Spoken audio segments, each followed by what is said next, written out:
с 2001 года по подсказу сестры в больницу не ходила. Раньше я ходила, но у меня легкие были хроническое воспаление. Но от врачей я никогда не слушала.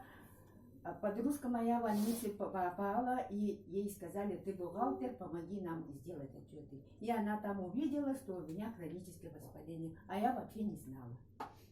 Потом я переехала в Тихтюр, из той деревни, и сестра мне предложила вот эти натуральные БАДы. Я принимала, и у меня столько мокроты пошло из легких и из носа. После этого у меня, вот в школе сейчас работаю бухгалтером, все время норма у меня.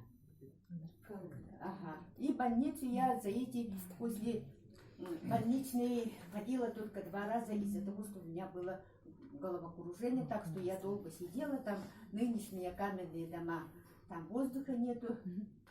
Вот. Из-за этого я Из-за капсулы какие результаты?